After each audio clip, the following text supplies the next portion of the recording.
ಇಂದು ಕೂಡ ಬೆಂಗಳೂರಿನಲ್ಲಿ ಮಳೆಯ ಆರ್ಭಟ ಹೆಚ್ಚಾಗಿದೆ. ಮಧ್ಯಾಹ್ನ ಸುರಿದಂತ ಭಾರಿ ಮಳೆಗೆ ಬೆಂಗಳೂರಿನ ಹಲವೆಡೆ ರಸ್ತೆಗಳು ಕೂಡ ಜಲಾವೃತವಾಗಿದೆ.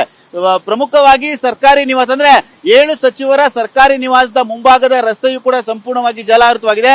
ನಾನೀಗ ಬೆಂಗಳೂರಿನ 7 ಮಿನಿಸ್ಟರ್ ಕ್ವಾರ್ಟರ್ಸ್ ನ ರಸ್ತೆಯ ಮುಂಭಾಗದಲ್ಲಿ ನನ್ನ ಹಿಂಭಾಗಕ್ಕೆ ನೋಡ್ತಾ ಹೋದ್ರೆ ನೀವು ರಸ್ತೆಯಲ್ಲಿ ಎಷ್ಟರ ಮಟ್ಟಿಗೆ ನೀರು ಇದೆ ಅನ್ನೋದು ಸ್ಪಷ್ಟವಾಗಿ ಗೊತ್ತಾಗುತ್ತೆ. ಈಗಾಗಲೇ ಮಧ್ಯಾಹ್ನ ಸುರಿದ ಮಳೆಗೆ ಸಾಕಷ್ಟು ರಸ್ತೆಗಳು ಕೂಡ ಜಲಾವೃತವಾಗಿದೆ. ನಾನೀಗ 7 ಮಿನಿಸ್ಟರ್ ಕ್ವಾರ್ಟರ್ಸ್ ಸರ್ಕಾರಿ ನಿವಾಸದಿಂದ ಆ ಒಂದು ರಸ್ತೆಯಲ್ಲಿ ಇದ್ದೀನಿ. ಸಂಪೂರ್ಣವಾಗಿ ರಸ್ತೆ ಸಾಕಷ್ಟು ಜಲಾವೃತವಾಗಿದೆ. ವಾಹನ ಸವಾರರು ಪರದಾಡುವಂತ ಸ್ಥಿತಿ ಕೂಡ ನಿರ್ಮಾಣವಾಗಿದೆ. ಸುಮಾರು 1 ಅಡಿಯಷ್ಟು ರಸ್ತೆಯಲ್ಲಿ ನೀರು ನಿಂತಿರುವ ಹಿನ್ನೆಲೆಯಲ್ಲಿ ವಾಹನವನ್ನ ಓಡಿಸಲಿಕ್ಕೆ ಸಾಕಷ್ಟು ಕೂಡ ತೊಂದರೆ ಆಗಿದೆ. ಅದರಲ್ಲೂ ಕೂಡ ಬೈಕ್ ಸವಾರರು ಸಾಕಷ್ಟು ಪರದಾಡುವಂತಹ ಸ್ಥಿತಿ ಕೂಡ ನಿರ್ಮಾಣವಾಗಿದೆ. ಯಾಕೆಂದ್ರೆ ಪ್ರಮುಖವಾಗಿ ನಿನ್ನೆಯಿಂದ ದೊಡ್ಡ ಮಟ್ಟಿಗೆ ಒಂದು ಮಳೆಯ ಅವಾಂತರ ಕೂಡ ಸೃಷ್ಟಿಯಾಗಿದೆ. ಮೊನ್ನೆ ಸುರಿದಂತ ಮಳೆಗೆ ಸಾಕಷ್ಟು ಕಡೆ ನಿನ್ನೆ ಮನೆಗಳಿಗೆ ನೀರು ನುಗ್ಗಿತ್ತು, ರಸ್ತೆಗಳು ಜಲಾವೃತವಾಗಿತ್ತು. ಮತ್ತೆ ನಿನ್ನೆ ಕೂಡ ಮಳೆ ಆದ ಹಿನ್ನೆಲೆಯಲ್ಲಿ ಸಾರ್ವಜನಿಕರು ಪರದಾಡುವಂತ ಸ್ಥಿತಿ ದೊಡ್ಡ ಮಟ್ಟಿಗೆ ನಿರ್ಮಾಣವಾಗಿತ್ತು. ಇವತ್ತು ಕೂಡ ಮಳೆ ಬೆಂಗಳೂರಿನಲ್ಲಿ ಒಂದು ಮಳೆಯ ಆರ್ಭಟ ಹೆಚ್ಚಾಗಿದೆ. ಇದರಿಂದ ಸಾರ್ವಜನಿಕರು ಪರದಾಡುವಂತ ಸ್ಥಿತಿ ಕೂಡ ನಿರ್ಮಾಣವಾಗಿದೆ. ನನ್ನ ಹಿಂಭಾಗಕ್ಕೆ ನೀವು ನೋಡ್ತಾ ಹೋದ್ರೆ ಬೈಕ್ ಸವಾರರು ಒಂದ್ ರೀತಿ ಜೀವವನ್ನ ಕೈಲಿ ಹಿಡಿದುಕೊಂಡು ಹೋಗುವಂತ ಪರಿಸ್ಥಿತಿ ನಿರ್ಮಾಣವಾಗಿದೆ. ಯಾಕೆಂದ್ರೆ ರಸ್ತೆಯ ತುಂಬೆಲ್ಲ ನೀರು ಹರಿತಾ ಇದೆ.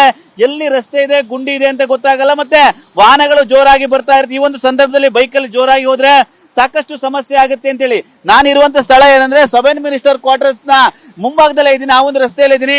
7 ಸಚಿವರು ವಾಸ ಮಾಡುವಂತ ಒಂದು ಸರ್ಕಾರಿ ನಿವಾಸದ ಮುಂಭಾಗದಲ್ಲೇ ರಸ್ತೆ ಇದೆ. ಈ ಒಂದು ರಸ್ತೆಯಲ್ಲಿ ಈ ರೀತಿ ನೀರಿದ್ರೆ ಇನ್ನು ಸಾರ್ವಜನಿಕರು ಓಡಾಡೋ ಬೇರೆ ಬೇರೆ ಕಡೆ ಯಾವ ರೀತಿ ಅನ್ನೋ ಒಂದು ಪ್ರಶ್ನೆ ಕೂಡ ಕಾಡ್ತಾ ಇದೆ.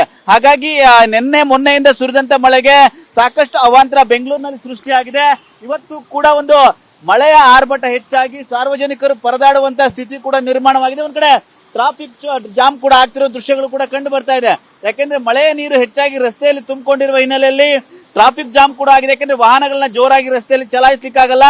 ಇದರಿಂದ ಸಾಕಷ್ಟು ಸಮಸ್ಯೆ ಆಗುತ್ತೆ. ಆ ಒಂದು ಹಿನ್ನೆಲೆಯಲ್ಲಿ ಟ್ರಾಫಿಕ್ ಜಾಮ್ ಕೂಡ ಇನ್ನೊಂದು ಕಡೆ ಆಗ್ತಾ ಇದೆ. ಮತ್ತೆ ವಾಹನ ಸವಾರರು ಪರದಾಡುವಂತ ಸ್ಥಿತಿ ಕೂಡ ನಿರ್ಮಾಣವಾಗಿದೆ.